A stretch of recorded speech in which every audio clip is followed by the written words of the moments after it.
ప్రభువు నామానికి స్తోత్రం. ప్రతిరోజు వినడం ద్వారా ఒక సంవత్సరానికి బైబిల్ చదవడానికి ఈ ఛానల్ సహాయపడుతుంది. Please subscribe and support. హృదయపూర్వక ధన్యవాదాలు.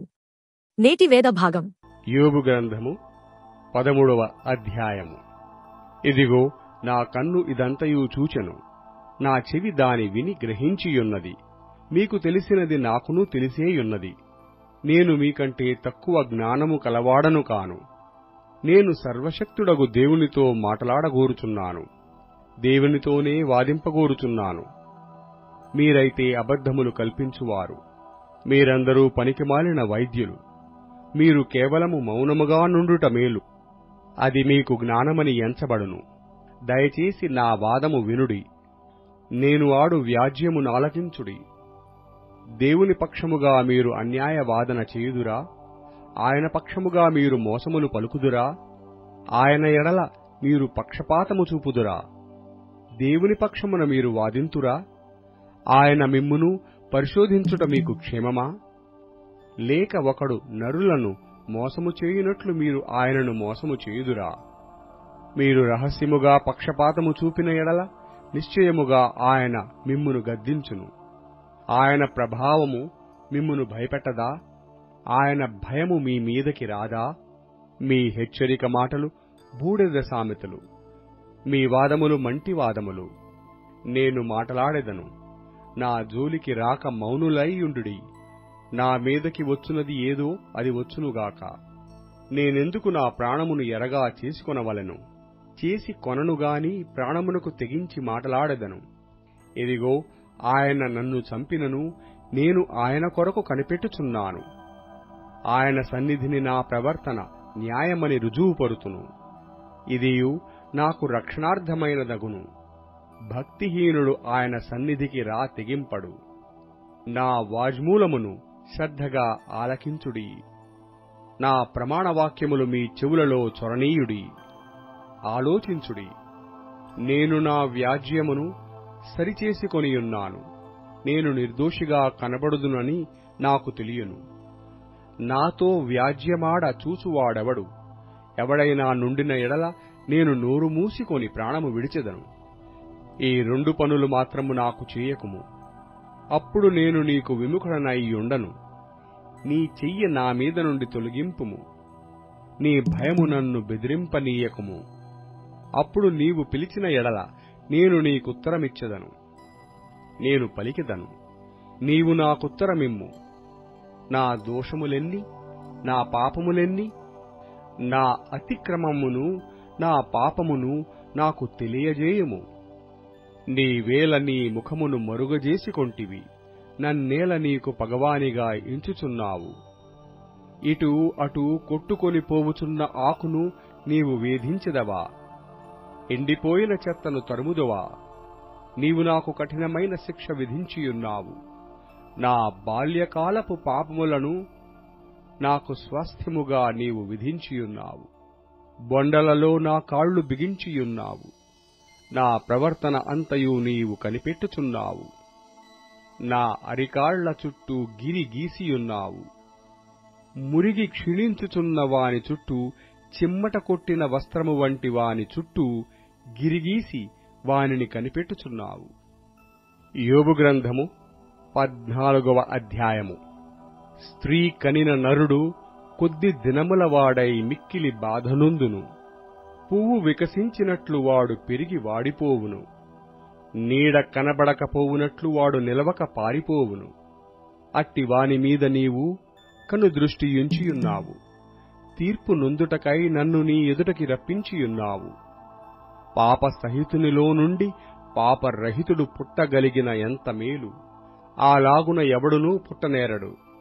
నరుల ఆయుష్కాలము పరిమితి కలది, వారి నెలల సంఖ్య నీకు తెలిసేయున్నది. మించజాలని వయఃపరిమాణము నీవు వారికి నియమించియున్నావు. కూలివారి వలె తమకు నియమింపబడిన పనిని వారు ముగించు వరకు వారు విశ్రమము నొందునట్లు వారి వైపు చూడకయుండుము. వృక్షము నరకబడిన ఎడల అది తిరిగి చిగుర్చుననియు దానికి లేత కొమ్మలు వేయుననియు నమ్మకము కలదు. దాని వేరు భూమిలో పాతదైపోయినను దాని అడుగు మొద్దు మంటిలో చీకిపోయినను నీటి వాసన మాత్రము చేత అది చిగుర్చును. లేత మొక్కవలే అది కొమ్మను వేయును. అయితే నరులు మరణమై కదలలేక పడియుందురు. నరులు ప్రాణము విడిచిన తర్వాత వారేమైపోవుదురు? తటాక జలములు ఎట్లు ఇంకిపోవునో, నది నీరు ఎట్లు ఎండి హరించిపోవునో, అలాగుననే నరులు పండుకొని తిరిగి లేవలేరు. ఆకాశము గతించిపోవు వరకు వారు మేలుకొనరు. ఎవరునూ వారిని నిద్ర లేపజాలరు. నీవు పాతాళములో నన్ను దాచిన ఎడల ఎంతో మేలు. నీ కోపము చల్లారు వరకు నన్ను చాటున నుంచిన ఎడల ఎంతో మేలు. నాకు ఇంతకాలమని నీవు నియమించి తర్వాత నన్ను జ్ఞాపకము చేసుకొనవలనని నేనెంతో కోరుచున్నాను. మరణమైన తర్వాత నరులు బ్రతుకుదురా? అలాగుండిన ఎడల నాకు విడుదల కలుగు వరకు నా యుద్ధ దినములన్నీయు నేను కనిపెట్టియుందును. అలాగుండిన ఎడల నీవు పిలిచెదవు, నేను నీకు ప్రత్యుత్తరమిచ్చెదను. నీ హస్తకృత్యము ఎడల నీకు ఇష్టము కలుగును. అయితే ఇప్పుడు నీవు నా అడుగుజాడలను లెక్కపెట్టుచున్నావు. నా పాపమును సహింపలేకయున్నావు. నా అతిక్రమము సంచిలో ముద్రింపబడియున్నది. నేను చేసిన దోషమును భద్రముగా ఉంచియున్నావు. పర్వతమైనను పడిపోయి నాశనమగును, కొండయైనను దాని స్థానము తప్పును. జలము రాళ్లను అరగదీయును, దాని ప్రవాహములు భూమి యొక్క ధూళిని కొట్టుకొనిపోవును. నీవైతే నరుల ఆశను భంగపరుచుచున్నావు. నీవు వారిని ఎల్లప్పుడూ గెలుచుచున్నావు గనక వారు గతించిపోవుదురు. నీవు వారికి ముఖవికారము కలగజేసి వారిని వెళ్లగొట్టుచున్నావు.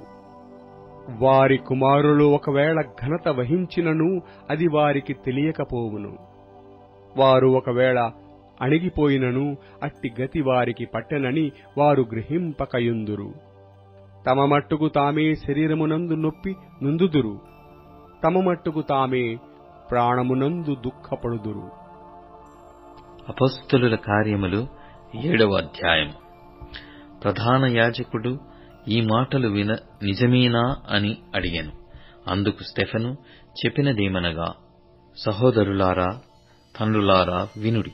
మన పితరుడైన అబ్రహాము హారానులో కాపురముండక మునుపు మెసొపొతామియాలో ఉన్నప్పుడు మహిమగల దేవుడు అతనికి ప్రత్యక్షమై, నీవు నీ దేశమును నీ స్వజనమును విడిచి బయలుదేరి నేను నీకు చూపింపబోవు దేశమునకు రమ్మని అతనితో చెప్పాను. అప్పుడతడు కల్దీయుల దేశమును విడిచిపోయి హారానులో కాపురముండెను. అతని తండ్రి చనిపోయిన తరువాత అక్కడి నుండి మీరిప్పుడు కాపురమున్న ఈ దేశమందు నివసించుటకై దేవుడతని తీసుకొని వచ్చెను. ఆయన ఇందులో అతనికి పాదము పట్టునంత భూమినైనను స్వాస్థ్యముగా ఇయ్యక, అతనికి కుమారుడు లేనప్పుడు అతనికిని అతని తరువాత అతని సంతానమునకును దీనిని స్వాధీనపరుస్తునని అతనికి వాగ్దానము చేసెను. అయితే దేవుడు అతని సంతానము అన్యదేశమందు పరవాసులగుదరనియు, ఆ దేశస్థులు 400 సంవత్సరముల మట్టుకు వారిని దాస్యమునకు లోపర్చుకొని బాధపెట్టుదురనియు చెప్పెను. మరియు దేవుడు ఏ జనమునకు వారు దాసులై యుందురో ఆ జనమును నేను విమర్శ చేయొద్దునని అనియు, ఆ తరువాత వారు వచ్చి ఈ చోట నన్ను సేవింతురనియు చెప్పెను. మరియు ఆయన సున్నతి విషయమైన నిబంధన అతనికి అనుగ్రహించెను. అతడు ఇస్సాకును కని ఆ నిబంధన చొప్పున 8వ దినమందు అతనికి సున్నతి చేసెను. ఇస్సాకు యాకోబును, యాకోబు 12 గోత్రం కర్తలను కని వారికి సున్నతి చేసిరి. ఆ గోత్రకర్తలు మత్సరపడి యోసేపును ఐగుప్తులోనికి పోవుటకు అమ్మివేసిరి గాని, దేవుడతనికి తోడైయుండి అతని శ్రమలన్నిటిలో నుండి తప్పించి దయను జ్ఞానమును ఐగుప్తు రాజైన ఫరో ఎదుట అతనికి అనుగ్రహించినందున ఫరో ఐగుప్తునకును తన ఇంటికంతటికిని అతనిని అధిపతిగా నియమించెను. తర్వాత ఐగుప్తు దేశమంతటికిని కనాను దేశమంతటికిని కరువును బహుశ్రమయు వచ్చెను గనుక మన పితరులకు ఆహారము లేకపోయెను. ఐగుప్తులో ధాన్యము కలదని యాకోబు విని మన పితరులను అక్కడికి మొదటిసారి పంపెను. వారు రెండవసారి వచ్చినప్పుడు యోసేపు తన అన్నదమ్ములకు తన్ను తెలియజేసి కొనెను. అప్పుడు యోసేపు యొక్క వంశము ఫరోకు తెలిసి వచ్చెను. యోసేపు తన తండ్రి అయిన యాకోబును తన స్వజనులందరినీ పిలువనంపెను. వారు 75. యాకోబు ఐగుప్తునకు వెళ్ళెను. అక్కడ అతడును మన పితరులను చనిపోయి అక్కడి నుండి షెకెమునకు తేబడి షెకెములోని హమేరు కుమారుల యొద్ద అబ్రహాము వెలయెచ్చి కొనిన సమాధిలో ఉంచబడిరి. అయితే దేవుడు అబ్రహామునకు అనుగ్రహించిన వాగ్దాన కాలము సమీపించిన కొలది ప్రజలు ఐగుప్తులో విస్తారముగా వృద్ధి పొందిరి. తుదకు యోసేపును ఎరగని వేరొక రాజు ఐగుప్తును ఏలనారంభించెను. ఇతడు మన వంశస్థుల ఎడల కపటముగా ప్రవర్తించి మన శిశువులు బ్రతకకుండా వారిని బయట పారవేయవలెనని మన పితరులను బాధపెట్టెను. ఆ కాలమందు మోషే పుట్టెను. అతడు దివ్యసుందరుడై తన తండ్రి ఇంట 3 నెలలు పెంచబడెను. తరువాత అతడు బయట పారవేయబడినప్పుడు ఫరో కుమార్తె అతనిని తీసుకుని తన కుమారునిగా పెంచుకొనెను. మోషే ఐగుప్తీయుల సకల విద్యలను అభ్యసించి మాటలయందును కార్యములయందును ప్రవీణుడై ఉండెను. అతనికి 40 ఏండ్లు నిండి వచ్చినప్పుడు ఇశ్రాయేలీయులైన తన సహోదరులను చూడవలెనన్న బుద్ధి పుట్టెను. అప్పుడు వారిలో ఒకడు అన్యాయముగా ననుభవించుట అతడు చూసి వానిని రక్షించి బాధపడిన వాని పక్షమున ఐగుప్తీయుని చంపి ప్రతీకారము చేసెను. తన ద్వారా తన సహోదరులకు దేవుడు రక్షణ దయచేయుచున్న సంగతి వారు గ్రహింతురని అతడు తలంచెను గాని వారు గ్రహింపరైరి. మరునాడు ఇద్దరు పోట్లాడుచుండగా అతడు వారిని చూచి, అయ్యలారా, మీరు సహోదరులు, మీరెందుకు ఒకనికొకడు అన్యాయము చేసుకొనుచున్నారని చెప్పి వారిని సమాధానపరచజూచెను. ఆయనను తన పొరుగువానికి అన్యాయము చేసినవాడు, మా మీద అధికారినిగా తీర్పరినిగా నిన్ను నియమించిన వాడెవడు? నీవు నిన్న ఐగుప్తీయుని చంపినట్టు నన్నును చంపదలిచియున్నావా అని అతనిని త్రోసివేసెను. మోషే ఆ మాట విని పారిపోయి మిద్యాను దేశములో పరదేశీయుండి అక్కడ 2 కుమారులను కనెను. 40 ఏండ్లైన పిమ్మట సీనాయి పర్వతారణ్యమందు ఒక పొదలోని అగ్నిజ్వాలలలో ఒక దేవదూత అతనికి అగుపడెను. మోషే చూచి ఆ దర్శనము నాకు ఆశ్చర్యపడి దాని నిదానించి చూచుటకు దగ్గరకు రాగా, నేను నీ పితరుల దేవుడను, అబ్రహాము ఇస్సాకు యాకోబుల దేవుడను అని ప్రభువు వాక్కు వినబడెను. గనుక మోషే వణికి నిదానించి చూచుటకు తెగింపలేదు.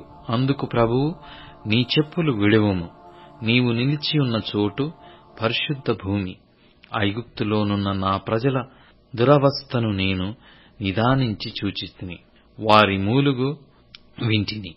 వారిని విడిపించుటకు దిగివచ్చియున్నాను. రమ్ము, నేనిప్పుడు నిన్ను ఐగుప్తునకు పంపుదునని అతనితో చెప్పెను. అధికారినిగాను తీర్పరినిగాను నిన్ను నియమించిన వాడెవడని వారు నిరాకరించిన ఈ మోషేను అతనికి పొదలో కనబడిన దేవదూత ద్వారా దేవుడు అధికారినిగాను విమోచకునిగాను నియమించి పంపెను.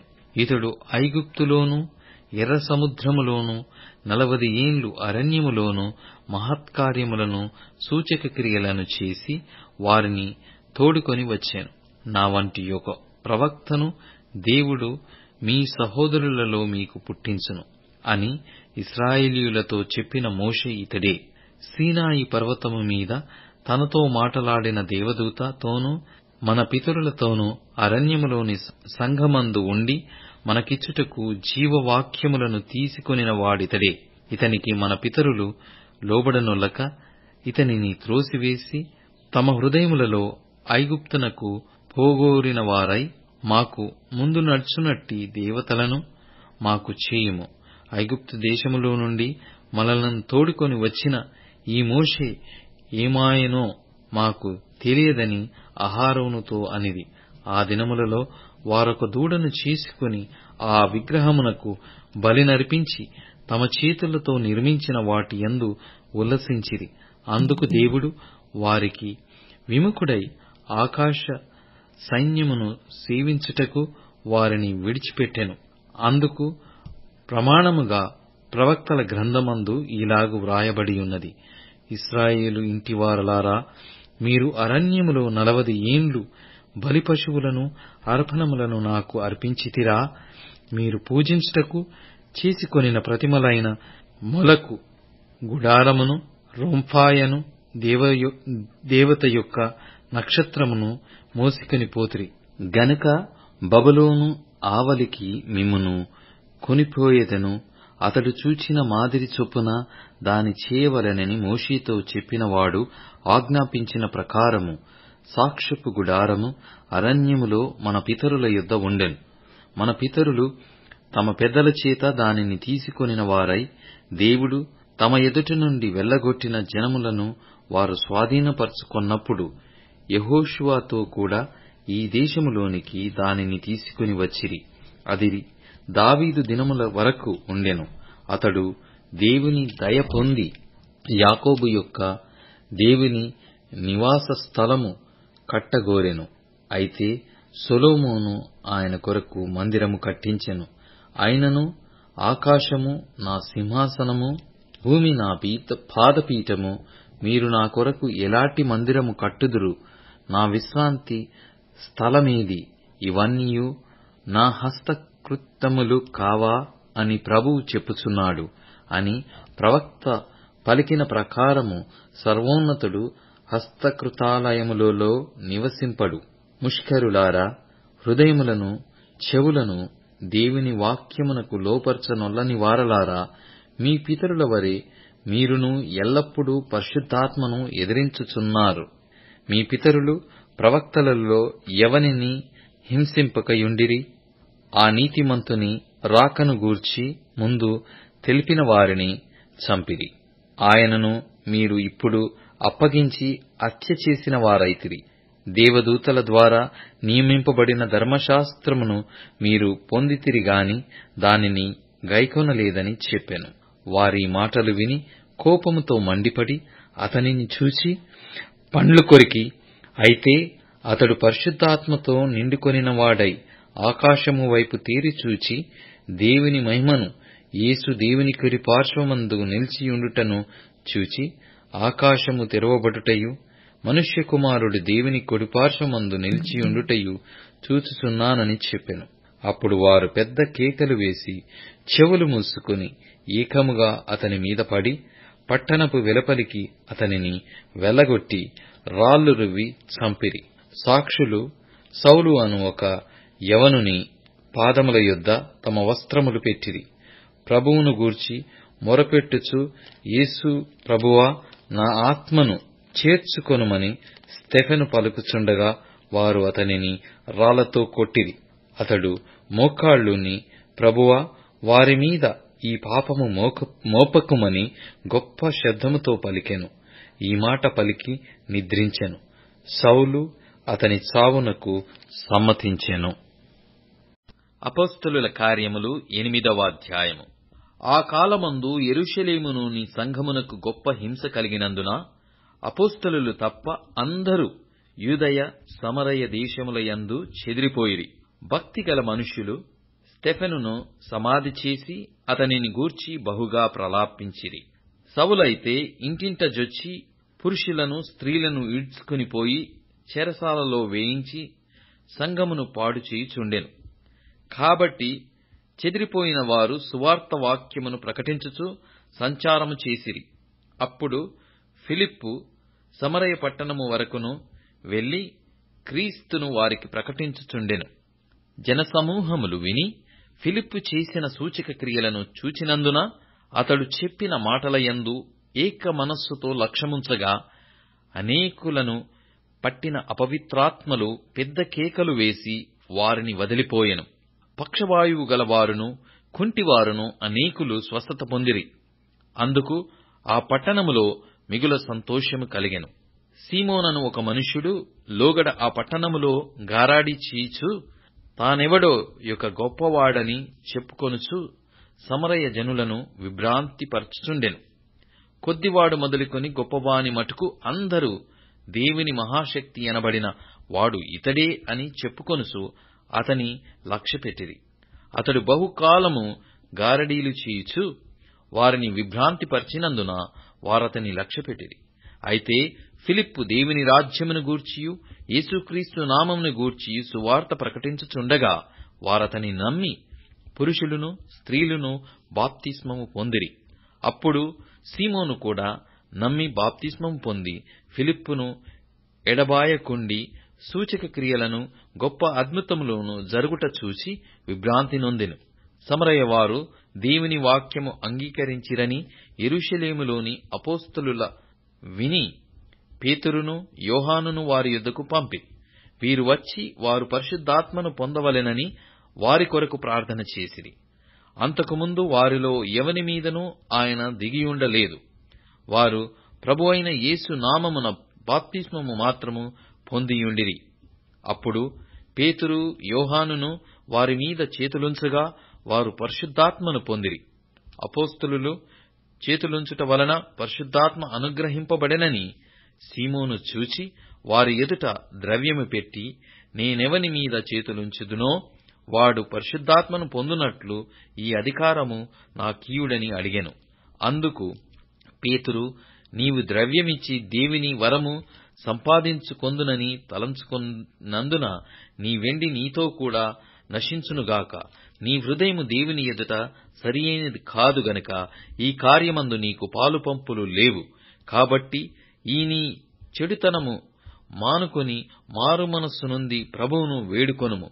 ఒకవేళ నీ హృదయాలోచన క్షమింపబడవచ్చును. నీవు ఘోర దుష్టత్వములోనూ దుర్నీతి బంధకములలోనూ ఉన్నట్టు నాకు కనపడుచున్నదని చెప్పెను.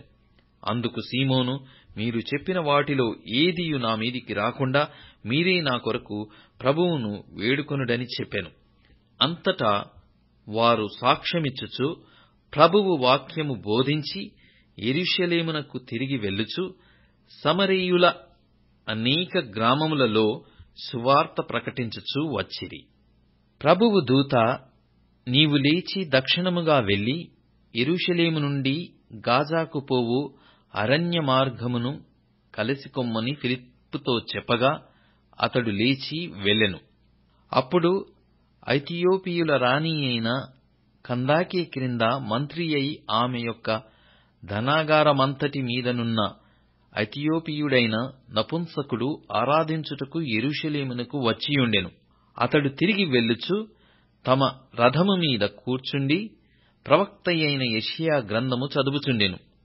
అప్పుడు ఆత్మ ఫిలిప్పుతో, నీవు ఆ రథము దగ్గరకు పోయి దానిని కలుసుకోమని చెప్పెను.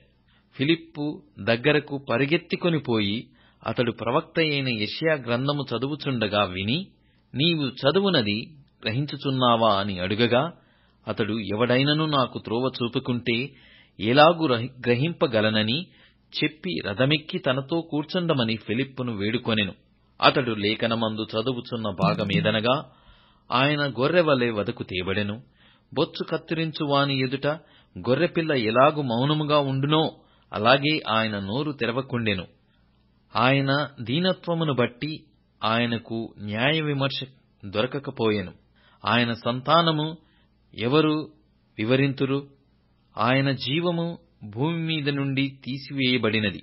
అప్పుడు నపుంసకుడు, ప్రవక్త ఎవనిని గూర్చి ఇలాగు చెప్పుచున్నాడు? తన్ను గూర్చియా వేరొకని గూర్చియా? దయచేసి నాకు తెలుపమని ఫిలిప్పునడిగెను. అందుకు ఫిలిప్పు నోరు తెరచి ఆ లేఖనమును అనుసరించి అతనికి యేసును గూర్చిన సువార్త ప్రకటించెను. వారు త్రోవలో వెలుచుండగా నీళ్లున్న ఒక చోటికి వచ్చినప్పుడు నపుంసకుడు, ఇదిగో నీళ్లు, నాకు బాప్తిస్మమిచ్చుటకు ఆటంకమేమని అడిగి రథం నిలుపుమని ఆజ్ఞాపించెను. ఫిలిప్పు నపుంసకుడు ఇద్దరును నీళ్లలోనికి దిగిరి. అంతటా ఫిలిప్పు అతనికి బాప్తిస్మమిచ్చెను. వారు నీళ్లలో నుండి వెడలి వచ్చినప్పుడు ప్రభువు ఆత్మ ఫిలిప్పును కొనిపోయెను. నపుంసకుడు సంతోషించుచు తన త్రోవను వెళ్ళెను. అతడు ఫిలిప్పును మరియున్నడును చూడలేదు. అయితే ఫిలిప్పు అజోతులో కనబడెను. అక్కడి నుండి కైసరయకు వచ్చు వరకు అతడు పట్టణములన్నిటిలో సంచరించుచు సువార్త ప్రకటించుచూ వచ్చెను. కీర్తనల గ్రంథం 35వ కీర్తన.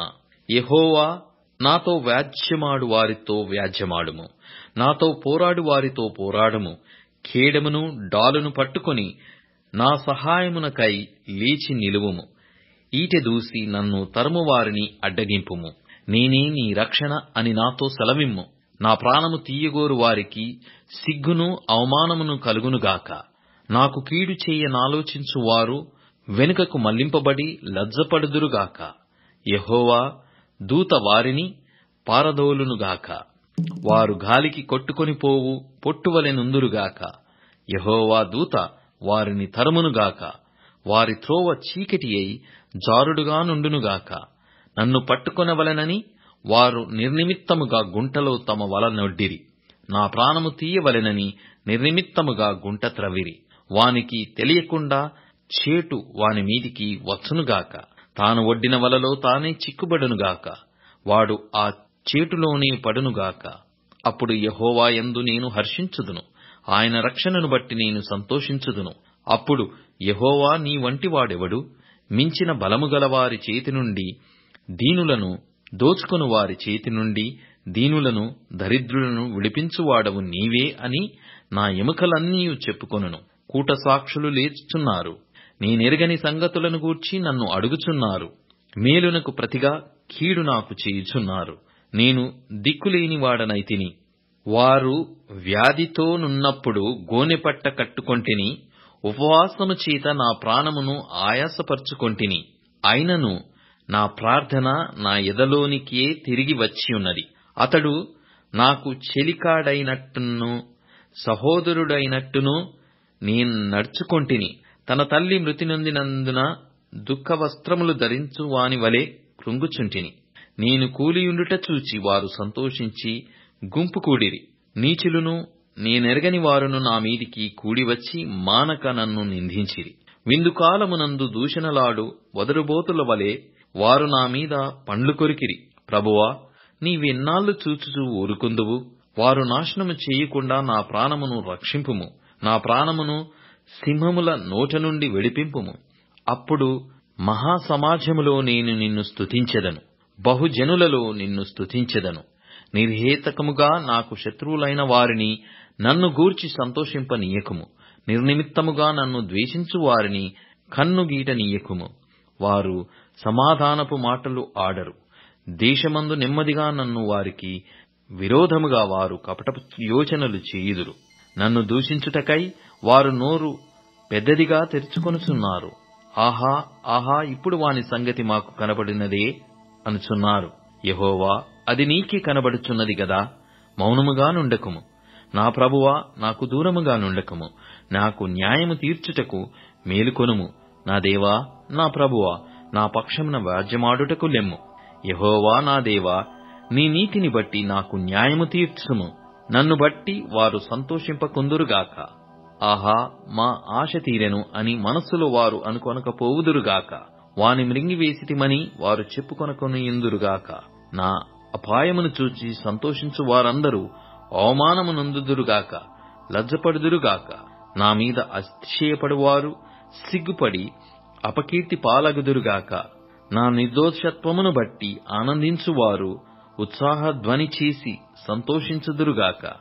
తన సేవకుని క్షేమమును చూచి ఆనందించు యెహోవా ఘనపరచబడునుగాక అని వారు నిత్యము పలుకుదురు. నా నాలుక నీ నీతిని గూర్చియు నీ కీర్తిని గూర్చియు దినమెల్లా సల్లాపములు చేయును. ఇప్పుడు ట్యూన్ఇన్, స్పాటిఫై, అమెజాన్ మ్యూజిక్ మరియు యూట్యూబ్ మ్యూజిక్ లో కూడా అందుబాటులో ఉంది. Please follow us.